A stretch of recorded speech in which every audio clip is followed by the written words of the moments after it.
میں تھوڑی باتیں عرض کر کے آپ کے سامنے یہ بات رکھوں گا۔ اللہ کے نبی صلی اللہ تعالی علیہ وسلم نے اس حرمت والے مہینے کی فضیلت بھی بیان فرمائی، اور اس محرم میں حضرت حفصہ رضی اللہ تعالیٰ عنہ جو حضور کی زوجہ ہیں، وہ فرماتی ہیں رسول پاک صلی اللہ تعالی علیہ وسلم 4 عمل زندگی میں کبھی ترک نہیں کرتے تھے، چھوڑتے نہیں تھے۔ وہ کیا ہے؟ تو آپ فرماتی ہیں ان میں سے ایک عاشورہ کا روزہ حضور کبھی نہیں چھوڑتے تھے۔ عاشورہ کا روزہ رسول پاک صلی اللہ تعالی علیہ وسلم کبھی ترک نہیں فرماتے، اس کی بڑی فضیلت ہے۔ یہ عاشورہ کیا ہے؟ 10ویں محرم کے دن کو عاشورہ کہا جاتا ہے، بڑا تاریخی دن ہے، اور بلکہ اللہ کے نبی صلی اللہ علیہ وسلم نے یہ بھی فرمایا قیامت بھی اسی دن کو آنے والی ہے۔ 10 محرم الحرام ہوگی اور جمعہ کا دن ہی ہوگا، جس دن سور پھونکا جائے گا اور پوری دنیا فنا کر دی جائے گی اور قیامت کا منظر قائم ہو جائے گا۔ عاشورہ کا دن آتا ہے تو اے مومنو، سب کے سب اللہ کی بارگاہ میں دوڑ آ جاؤ، عبادت کے لیے لگ جاؤ، اور اس دن یہ یاد کرنا چاہیے کہ یہی وہ دن ہوگا جب ہمیں بارگاہ رب العزت میں کھڑا کیا جائے گا۔ اولین سے لے کر آخرین تک جتنے بھی پیدا ہوئے اس روئے زمین پر سب کو اٹھایا جائے گا، حساب و کتاب ہوگا، اور وہ 50,000 سال کے برابر کا ایک دن ہوگا۔ اس دن کو یاد کر کے عاشورہ کا اہتمام کرنا ضروری ہے۔ عاشورہ میں تو ویسی یادگاریں بہت ہیں۔ آدم علیہ السلام کے متعلق ان کی توبہ اسی دن قبول ہوئی۔ نوح علیہ السلام کی قوم پر جو عذاب آیا تھا طوفان کا، وہ طوفان نوح سے کشتی کو جو نجات ملی نوح علیہ السلام کی، وہ بھی عاشورہ کا دن تھا۔ سیدنا یونس علیہ السلام کو مچھلی کے پیٹ سے باہر نکالا گیا، وہ بھی عاشورہ کا دن تھا۔ موسیٰ علیہ السلام کو فرعون سے نجات دی گئی، فرعون غرق ہو گیا، پانی میں ڈبو دیا گیا، وہ بھی عاشورہ کا دن تھا۔ بہت ساری اس طرح کی تاریخی چیزیں عاشورہ کے دن، لیکن یہ ساری تاریخوں پر ایک تاریخ غالب آ جاتی ہے، وہ رسول اللہ کے نواسے کی قربانی کا دن، اس لیے کہ وہ پوری امت کو ہلا دینے والا حادثہ ہے۔ نبی آخر الزمان صلی اللہ تعالی علیہ وسلم نے اپنے اس لخت جگر کو، اپنے اس نور نظر کو، جس کے لیے اپنے سجدے لمبے کر دیا کرتے تھے، جانتے ہیں آپ حضور پاک صلی اللہ علیہ وسلم کے ایک بیٹے تھے حضرت ابراہیم، اور یہ اسی زمانے کے ہیں جب حضرت امام حسین بھی پیدا ہوئے تھے، اور حضور کی گود میں آپ کے اپنے بیٹے بھی تھے۔ حضور صلی اللہ تعالی علیہ وسلم کے وہ ایک ہی بیٹے ہیں جو 6 مہینے تک زندہ رہے۔ حضور صلی اللہ علیہ وسلم اپنی گود میں بٹھا کر انہیں پیار کر رہے تھے، اور امام حسین کو بھی گود میں رکھے ہوئے تھے۔ ایک طرف نواسا ہے اور ایک طرف بیٹا ہے۔ جبرائیل امین نے آ کر کے عرض کیا اللہ کے نبی صلی اللہ علیہ وسلم سے، کہا رب تبارک و تعالیٰ کی منشا یہ ہے کہ ان دونوں میں سے آپ کسی ایک ہی کو رکھ سکتے ہیں۔ اللہ کے نبی صلی اللہ علیہ وسلم نے امام حسین پر اپنے بیٹے کو قربان کر دیا۔ کہا اے جبرائیل، حسین کو رہنے دو، اس لیے کہ یہ میری آنکھوں کا بھی نور ہے اور فاطمہ کی آنکھوں کا بھی نور ہے۔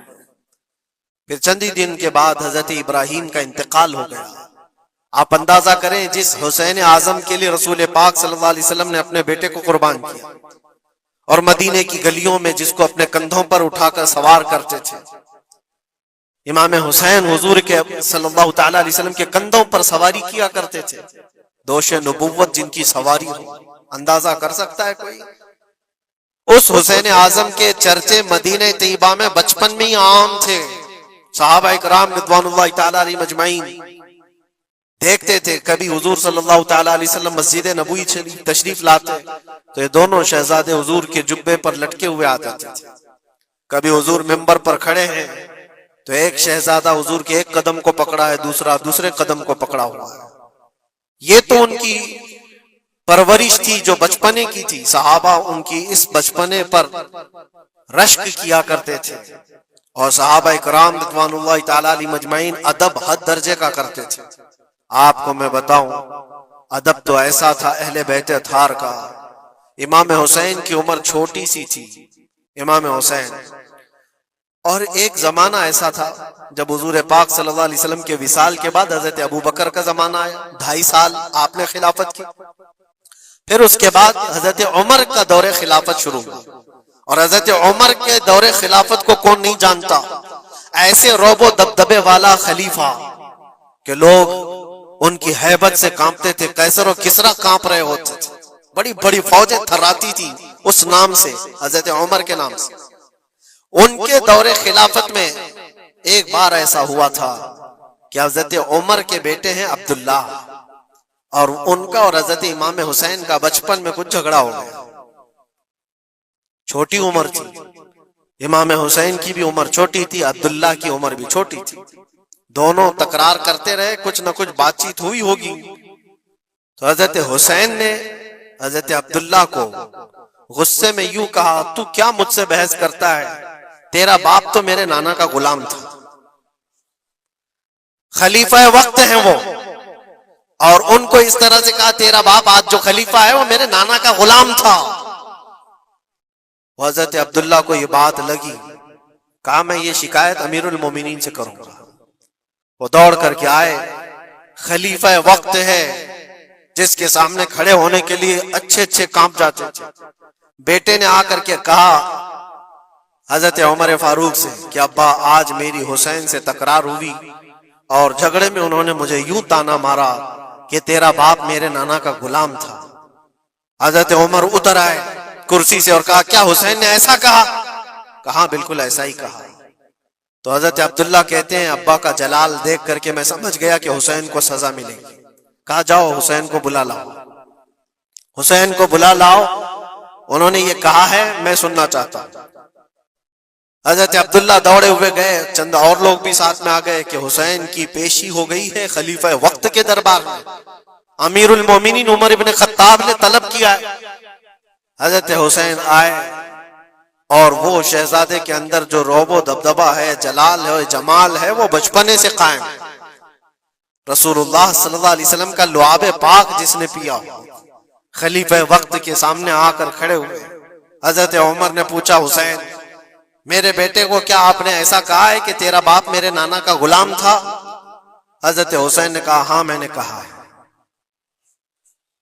ڈر کس بات کا، خوف کس بات کا؟ جو کہا ہے وہ کہہ رہا ہوں، ہاں میں نے کہا۔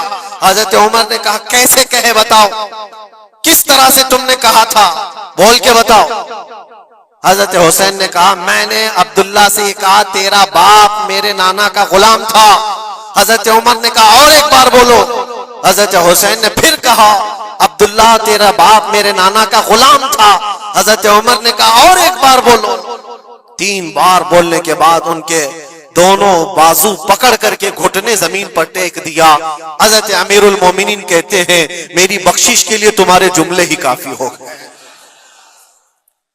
آپ نے جو مجھے سند دی ہے اے حسین بس یہ جملہ کل قیامت کے دن بھی کہہ دینا، جب میرا حساب ہو رہا ہو تو اتنا کہہ دینا عبداللہ کا باپ عمر میرے نانا کا غلام تھا۔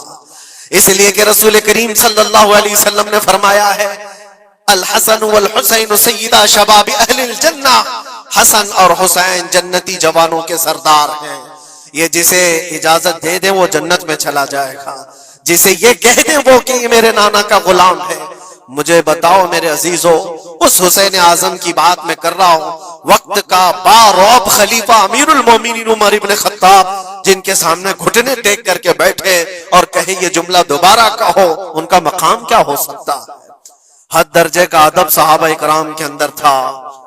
اور ایک مرتبہ ایسا بھی ہوا تھا، حضرت عمر ممبر پر کھڑے تھے، حضرت امام حسین اپنے گھر سے دوڑتے ہوئے آئے۔ یہ وہ منظر تھا جب انہوں نے اپنے نانا کو ممبر پر خطبہ دیتے ہوئے سنا ہے۔ زمانہ انہوں نے آنکھیں کھولی ہیں حضور کی گود میں، بچپنا پایا ہے رسول اللہ کے گھر میں، اور دیکھا ہے سب سے پہلے خطبہ دیتے ہوئے تو اپنے نانا کو دیکھا تھا، لیکن جب رسول کریم صلی اللہ علیہ وسلم کی وفات ہو گئی تو پورا اندھیرا سا چھایا ہوا تھا۔ حضرت امام حسین ان کے متعلق ہے کہ ایک بار حضرت عمر ممبر پر کھڑے تھے، وہ دوڑتے ہوئے آئے مسجد میں۔ حضرت حسین کو ایسا لگا کہ رسول اللہ خطبہ دے رہے ہیں، وہ یادیں کہاں سے جاتی جو رسول اللہ کو خطبہ دیتے ہوئے دیکھا تھا۔ دوڑتے ہوئے آئے، دیکھا عمر فاروق خطبہ دے رہے ہیں، تو چیخ کر کے کہا کہ آپ میرے نانا کے ممبر سے اتر جاؤ، یہ میرے باپ کا ممبر ہے، اپنے باپ کے ممبر پر جاؤ، تمہارے باپ کے ممبر پر جاؤ۔ حضرت عمر اتر گئے، یہ نہیں کہ خطبہ قائم رکھا، فوراً اترا ہے اور شہزادے کو پکڑ کر کے رونے لگ گئے. سچ کہا ہے حسین، یہ ممبر تو تمہارے گھر کا ہی ہے، یہ ممبر تمہارے باپ کا ہے، تمہارے نانا کا ہے، اور انہوں نے یہ عزت بخشی ہے ہمیں کہ ہم اس ممبر پر کھڑے ہوتے ہیں. اگر آپ اجازت دیں تو میں خطبہ دوں، ورنہ میں یہیں بیٹھا رہوں. یہ مقام تھا امام حسین کا. بچپنے کی بات کر رہا ہوں. پھر انہوں نے کہا آپ خطبہ دیں.